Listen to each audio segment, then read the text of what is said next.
Hey this is Kabir and welcome to equity. आज हम बात करेंगे कि कैसे हमने सीरा सैनिटरी वेयर जो कंपनी है इसमें बहुत ही बेहतरीन प्रॉफिट बुक करा है और कौन सी स्ट्रेटजी से बुक करा, क्या माइंडसेट रहा और उस बीच की साइकोलॉजी जो थी वो क्या थी। ओके, सो यहाँ पर अगर आप इस चार्ट को ऑब्जर्व करें गाइज, तो यहाँ पर स्टॉक ने एक बहुत ही बेहतरीन लंबा रैली दिया था। अगर आप चेक करें तो डेट है सितंबर और अक्टूबर मंथ 2021 का। और जनरली ऐसी रैली आने के बाद जो रिटेल होते हैं, जो रिटेल इंडिविजुअल ट्रेडर होते हैं, वो ऐसी रैली आने के बाद वो इन रैली को देखकर स्टॉक को ख़रीदने आ जाते हैं। जैसे अगर मैं दिखाऊं आपको कि IRCTC के बारे में, I will show it to you. तो IRCTC में भी जब ये वर्टिकल रैली आती है ऐसी कुछ, राइट, तो ऐसी वर्टिकल रैली रिटेल को अट्रैक्ट करने के लिए लाई जाती है। हम रिटेलर क्या करते हैं, गलती यहीं पर करते हैं कि हम ऐसी वर्टिकल रैली देखकर स्टॉक में एंट्री ले लेते हैं और फिर बहुत ही लंबे समय तक या बहुत ही बुरी तरीके से हम उस स्टॉक में फंस जाते हैं, जैसे IRCTC अभी फंस चुका है। हालांकि वो फंसा नहीं है, उसका चलने का नेचर ही वैसा है, बट हम उस नेचर को समझ ही नहीं पाते। अगर मैं पहले की बात करूं IRCTC की, तो वो भी ऐसे ही कुछ रहा था। यहाँ पर एक लंबी वर्टिकल रैली आती है, उसके बाद फिर ये स्टॉक गिर जाता है, लंबे समय तक साइडवेज रहता है, बट उसके बाद जो मूवमेंट आती है, राइट, लगभग ये साइडवेज कितने समय के लिए रहा, तो ऑलमोस्ट अ ईयर, 1 साल के लिए साइडवेज रहा और लगभग 2 साल के लिए उसी जोन में रहा, ठीक है। बट उसके बाद जो ब्रेकआउट दिया उसने, उस ब्रेकआउट में ये स्टॉक जो है वो 200% का रिटर्न दे चुका था। यानी कि ये स्टॉक 3 गुना हो चुका था, 3 टाइम्स हो चुका है। तो ऐसी वर्टिकल रैली जो आती है वो हम रिटेल को अट्रैक्ट करने के लिए ही आती है। तो यहाँ फिर से ये स्टॉक 1 साल के लिए साइडवेज है। हालांकि हम बात कर रहे थे सिएरा सैनिटरी वेयर की, तो फिर से आ जाते हैं सिएरा पर। अब इसमें जो है हमारा माइंडसेट फिर से क्या रहा कि जब भी ऐसी वर्टिकल रैली आती है हम इसमें एंट्री नहीं लेते, बिकॉज हमें पता है कि retail public, retail individual traders इसमें अभी ट्रैप होने जा रहे हैं, ठीक है। तो जो भी लोग यहाँ पर एंट्री ले चुके थे, राइट, इस ब्रेकआउट के बाद, मान लीजिए कि यहाँ पर कोई लेवल पर कोई ब्रेकआउट होगा, लेट से, ओके, इस ब्रेकआउट के बाद जिन्होंने एंट्री ली है, ठीक है ना, यहाँ पर जिसने एंट्री ली, देखो ये वो तो स्मार्ट प्लेयर है, राइट, यहाँ जिसने एक्यूमुलेशन किया है और इस बड़े बुल रन में या कह लीजिए बड़े अप ट्रेंडिंग मूव में जो निकल चुका है वो स्मार्ट प्लेयर होगा। बट यहाँ पर जो एंट्री लेने वाले जो लोग होंगे वो थोड़े इमेच्योर होंगे, इमेच्योर बायर है।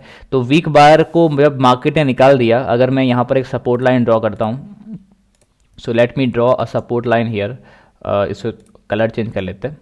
So this is a support line here. जब ये सपोर्ट ब्रेक हुआ तब देखिए, हम कोई सपोर्ट रेजिस्टेंस पे ट्रेडिंग करने वाले ट्रेडर नहीं है। हम अपनी सिस्टम से एक स्ट्रैटेजीज, राइट, हमारी 7 स्ट्रैटेजीज का एक बुक है। इन 7 स्ट्रैटेजी में से किसी भी स्ट्रैटेजी से अगर किसी स्टॉक में एंट्री मिलती है तो हम एंट्री लेंगे। तो वहाँ से किसी एक स्ट्रैटेजी ने हमें यहाँ पर एंट्री दे दी, बाकी कहीं पर हमें एंट्री नहीं मिल रही थी, यहाँ पर कोई भी जगह पर हमें एंट्री नहीं मिली थी। बट इस एक प्लेस पर हम यहाँ पर अभी फ़िलहाल एंट्री जो है वो मिल चुकी थी। सो जब ये सपोर्ट लाइन ब्रेक हुई और जब स्टॉक नीचे आ गया, उसके बाद यहाँ पर हमें एंट्री मिली, यहाँ पर हमें एंट्री हालांकि यहाँ पर नहीं मिली है। आई विल शो यू एग्जैक्टली कहाँ पर एंट्री मिली। सो मैं बताता हूँ आपको। ओके, इस कैंडल ने, यहाँ पर कुछ कैंडल ने हमारी आधी एंट्री जो कंफर्म कर दी है, बट एग्जैक्टली एंट्री कंफर्म करने वाली जो कैंडल है वो है ये कैंडल 27 मई 2022, 27 मई 2022 का। इसको यहाँ लेवल ड्रॉ कर लेते ज़रा। तो इस लेवल पर जब स्टॉक टच करेगा तब हम खरीदने वाले थे, बिकॉज ये ऑपरेटर बाइंग जोन है, ये ऑपरेटर का ही जोन है, ऑपरेटर का साइकोलॉजी जोन है ये। तो सारे रिटेल जो है वो यहाँ पर ट्रैप हुए हैं, ऐसा उनको लगता है, और इसलिए वो अपना लॉस बुक करते हैं इस जोन पर। जो लोग ऊपर ट्रैप हो चुके थे वो अपना लॉस बुक करेंगे और ऑपरेटर यहाँ खरीदेगा, ठीक है।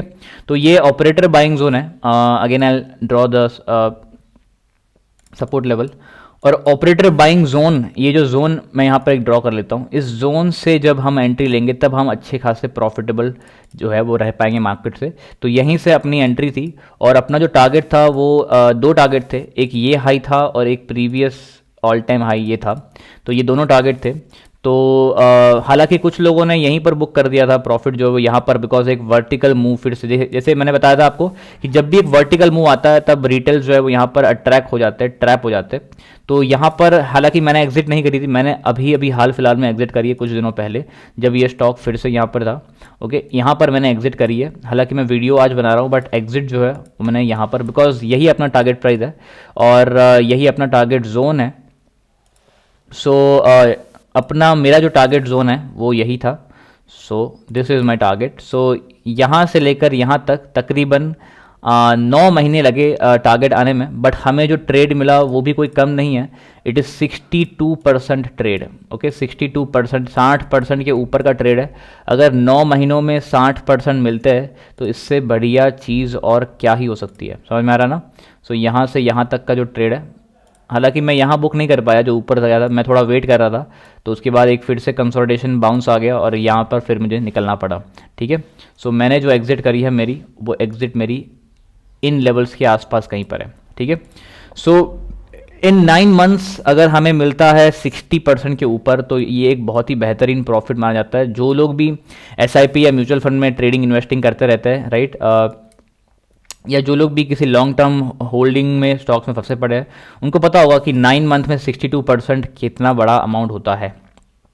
ठीक है, सो अगर आप भी 7 स्ट्रेटजीज को सीखना चाहते हैं, इन स्ट्रेटजीज को, तो डिस्क्रिप्शन में नंबर जो दिया गया है वहाँ पर आप कांटेक्ट कर सकते हैं। बट ऐसे ही हम ऑपरेटर बाइंग जोन में हम एंट्री करते हैं और ऑपरेटर सेलिंग जोन में हम एग्जिट करते हैं। देखिए, हम रिटेल के साथ, अगर हम सारे रिटेलर्स एक ही तरीके से ट्रेड करेंगे तो ऑपरेटर समझ जाएगा, तो हमें इस तरीके से ट्रेड करना पड़ेगा जिससे ऑपरेटर के अगेंस्ट में हम ना जाए, ऑपरेटर के साथ हम काम करें। अगर हम ज़्यादा अच्छी बड़ी क्वांटिटी से काम करें तो भी ऑपरेटर को उससे फर्क ना पड़े, ऑपरेटर के अगेंस्ट में वो चीज़ ना जाए, ऑपरेटर के साथ में ही वो चीज़ रहे, ऑपरेटर के माइंड सेट के साथ वो चीज़ का तालमेल बना रहे। हम इस तरीके से ही ट्रेडिंग करेंगे और हम एंट्री ही वही जोन में लेते हैं जहां ऑपरेटर्स एंट्री लेते हैं। ठीक है, सो this is how the trade has worked और अच्छा खासा प्रॉफिट जो है वो बन चुका है। सिएरा जैसी एक बहुत ही ब्रांड जो है, एक ब्रांड कह लीजिए, एक ऐसी कंपनी में बाकी फंडामेंटल जो सिएरा के हमने उस समय देखे थे काफ़ी अच्छे थे, अभी भी काफ़ी अच्छे हैं, बट स्टॉक अब जो है वो ऑल टाइम हाई के आसपास आ चुका है। अब मैं ये नहीं बोल रहा हूँ कि यहाँ से ये स्टॉक बढ़ नहीं सकता, बट मेरे पास यहाँ से एंट्री लेने के लिए और कोई रीज़न नहीं है, या फिर यहाँ पर मेरी पोजीशन को होल्ड करने के लिए और कोई रीज़न नहीं है, इसलिए मैं अभी इसको यहाँ पर प्रॉफिट बुक जो है वो मैं कर रहा हूँ। ठीक है, सो आई होप वीडियो आपको पसंद आया होगा और ऐसे ही वीडियोस को देखने के लिए हमारे चैनल पर बने रहिए और नॉलेजेबल कंटेंट जो है वो उस चैनल पर मिलता रहेगा। तो वीडियो को अंत तक देखने के लिए फिर से आपका तहे दिल से बहुत बहुत धन्यवाद।